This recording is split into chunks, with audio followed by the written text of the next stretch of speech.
Hi everyone, I am alive. If you follow me on Twitter or my blog or Instagram, you'd know that I'm probably alive.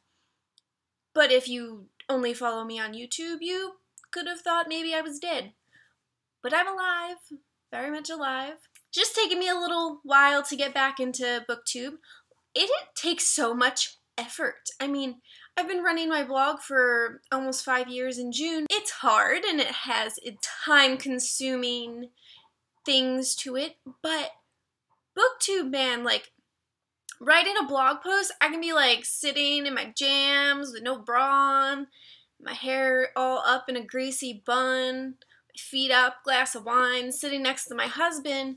With BookTube, like, I have to look less scary than normal. I need to have clothes on. I have to make sure there's good lighting, which there still isn't even in the daytime. I have to make sure my husband keeps his mouth shut. It's just hard. So, like, respect to all you consistent booktubers. I'm trying to get better. So if you have any tips for how you fit it into your day, in your schedule, I would love them. I figured what better way to get back on this BookTube horse than to start with a book haul, because it's really easy to be excited about the books that I've gotten recently. So there's a lot of books and I'm going to try to be really quick, so let's do this. First up is All the Bright Places. I bought this one for book club and I read it already. It is really sad, but also it's funny. And I was pretty smitten with the main character, Theodore. I cried a lot, basically, by the end of this book. It took me a little bit to get into it, but if you like sad, contemporary kind of books, but not super sad, yet sad, I would recommend it. I have some things I'm still trying to work through with it in relation to mental illness and suicide, but it was really good. And for the first time, I felt like the comparison actually worked. The Fault in Our Stars meet Eleanor and Park, and I'm not going to tell you exactly why for spoilery reasons, but, like, it really, that comparison makes a lot of sense. It was spot on. If you like those two books, then you should probably check out All the Right Places. And the cover's so pretty. The next two books I'm going to talk about were books that I received from 2 monthly subscription, Owl Crate and Uppercase Box. I was contacted by the owners for a review, and I'll link down below to the review I did on my blog of them, but I'm just going to show you the two books that I got. From Owl Crate, I got A Darker Shade of Magic by Victoria Schwab.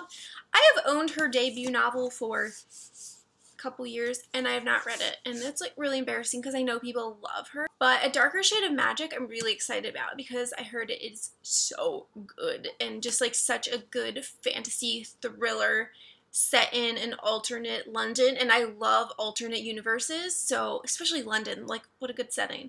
So I'm really excited to check that one out. The next one is Red Queen. Red Queen has been so buzzed about. It's like the hot debut fantasy of the year. I read a couple pages of it, but I wasn't really in the mood for it at the time. But I've heard mixed things. I've heard really good things, and I've heard things from people I trust that, I don't know, makes me a little wary of it. But it sounds interesting enough. It's like the world is ruled by reds and silvers, and the reds are like oppressed people, and they're ruled by the silvers, who are like the elite, and they have powers. That's really all I know about it, and I don't know, like, it sounds interesting enough, but it doesn't, like, grab me. So I would love to hear if you have read it. Maybe you can make me more excited about it. I'm going to read it at some point, but I was super excited about it just because people were talking about it, and then I, like, read a little more about it, and I was like, I don't know. So let me know what you think about that one. Next up, we'll talk about the books I've gotten for review recently. First up is An Ember and Ashes. I am so stinking excited to start this one soon, and the author is coming to my area. If you live in the Philly area, she is coming to Doylestown Bookshop soon. Another fantasy. This one is set in like an ancient Rome type world, fantasy world, but it's like really based on ancient Rome culture and Sparta. This one has gotten so much love and praise from like big media sources, and like they're even saying things like a first edition copy of this will be like right up there with J.K. Rowling. So that's intriguing to me. I was already excited about this book, like one of my top 10 most anticipated debuts of the year, but like those are some big words. Those are big words to hold up to. Plus, it has a map in it. I love maps in my books. I use them. I look at them all the time. Do you use them? Because I was talking to someone else who's like, I don't even look at them. I like maybe glance at them, and I'm like constantly flipping back to the map because I like to see where people are and where everything is. I don't know. I really like maps. Really like them. I feel very passionately about maps, alright? And there is like this promise of a spy plot, which is like total Jamie bait. Like, I love spies. So, like, yeah, I'm very excited to read this soon. Everything. This one is out in September, so long way from now. It's a contemporary, which I normally have all contemporaries to talk about, and for some reason this one I seem to have a lot of fantasy. That's alright, branching out and stuff. But this one sounds so interesting. It's a romance, but it sounds so intriguing, and I need to know how it's going to play out. Like, the girl is allergic to the world, so she really has not been outside, like, in 17 years, and she only sees her mom and her nurse. And so a boy moves in next door, and they, like, make eye contact, I think, out the window, and she, like, falls in love with him. But, like, I'm so interested in how it's going to play out. Like, I want to know about her disease that makes her allergic to the world. I want to know, like, how their romance forms. Like, is it notes through the window? Is it, like, email? I don't know. But I am so excited. And that cover is so pretty. It's so pretty. The next two that I got are Trouble from the Start and The Boyfriend Project. They are companion novels, contemporary romance. It's about two different friends. The first one, she like falls in love with the bad boy. Sometimes there's a lot of those plot lines. The bad boy, like the good girl falls for the bad boy, but I don't know, like when I'm craving like a contemporary quick romance, I kind of gravitate towards those. And then the companion is the best friend who sees this relationship play out with the bad boy, and she's been with her boyfriend for a while, and then she starts to, like, doubt them, like, is he too perfect, after she sees her friend fall in love with the bad boy and how that works out. So she tries to, like, make him into the boy that she thinks he should be.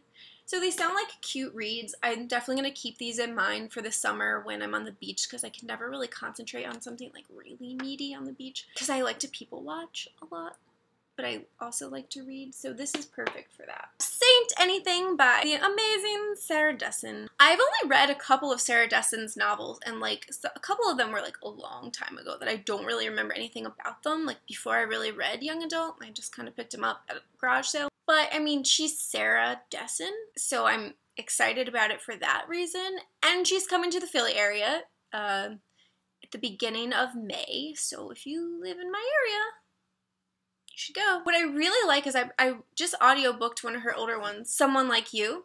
And what I love about her is that she does like fun, cute romance really well, but she, like, some of her early ones especially, like a little bit like darker, even though they're cute kind of contemporary books. Like, I was surprised. And I love that she can pull both of that off. Like, she's just not like a cute beach read author. Like, she actually, like, her books have a lot of depth in them. So I'm very excited about Saint Anything. Next up is Magonia, or is it Magonia? I have no idea. It should come with like a guide of how I can say this so I don't look like an idiot on BookTube. Whatever it is, this cover is beautiful. And Neil Gaiman blurbed it, so that's pretty amazing. This is another fantasy, and I am like really excited about this one. So excited. The girl, like, she has issues breathing like her whole life, and like suddenly she sees like these ships in the sky, like I think spaceships, and no one else sees them, but then like suddenly she's taken into this other world. And so I love that, like dual worlds, and it kind of seems like above the clouds, like spaceships, like space. I hope it's space, but dual worlds. So I'm excited about that nonetheless. And yeah, this sounds so good. I've really been getting into fantasy lately, which if you know me, I read like 90% contemporary stuff. So The Girl at Midnight. I've been hearing a lot about this one too. And I love that it's set in an underground world, like underneath the streets of New York City. I always love stuff like that. Like Neil Gaiman's Neverwhere. I love books that are set underneath of like the regular human world. And like nobody can see these people that live under there except this one girl, and she goes down there. I don't know if it's fantasy or if it's like supernaturally paranormal. I don't know, but it sounds interesting. Like there's magic and adventure, and I cannot wait. Next up, we're going to be talking about the library books that I've got because, you know, I have overflowing shelves and yet I still need to go to the library and bring more books home. Froy of the Exiles. I love Milena Marchetta. Froy is the second book in her fantasy series. Finnegan of the Rock was #1, and I freaking loved it. Milena is one of my all-time favorite authors. Her books, her contemporary books, Angelico Road, Saving Francesca, The Piper's Son, they are amazing and, like, seriously, like, top tier of favorite books. And so I've been waiting to read her fantasy series because at the time that I read those, I wasn't super into fantasy, so I don't know, sometimes I get weird about reading books from favorite authors that I'm not sure if I'm going to like because I don't want it to taint any of their work, so I kind of like pretend they don't exist. But I finally started it and I loved it, and I mean, this second book is pretty damn big. I'm reading it right now, super early on in it, but I can't wait to find out more about this character, Froy. He was in Finnegan of the Rock and he's interesting, so I can't wait to continue this journey. Like seriously, at the end of Finnegan of the Rock, I was like, yeah! Oh, I loved it. So if you love fantasy, like really epic fantasy, you need to read this series. How to Save a Life. Cue the sad contemporaries that I like to read.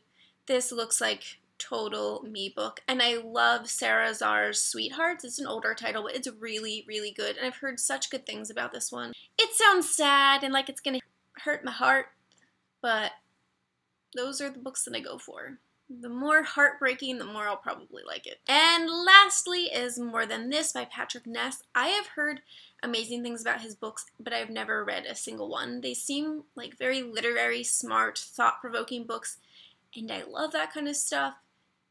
The synopsis is so vague of this, and I don't really know what's going on, but I've heard enough things from people that I trust that I picked it up. I don't know, I'm really excited to check out his work because I've heard good things. Literally everything he writes, good things. Like the Chaos Walking series, Monster Calls. So hopefully this will be my thing. You'll have to let me know if you have read this because, yeah, it sounds good. That is my book haul for the past couple weeks. You'll have to let me know if you have read any of the books that I talked about or if you're excited about any of the books that I have talked about. And let me know your booktube tips because I cannot get my shit together. But this is me getting my shit together. So you should go ahead and follow me on Twitter and Instagram and bug me to make videos if I ever take a break this long again, which if I do that, I probably will just give up. Yeah. So don't let me do that. It was nice hanging out with you guys again. It's been so long, and it's very awkward. I'm not used to talking from the camera because it's been like 6 months. 6 sad months. So it's been real, kids. Happy reading. Bye!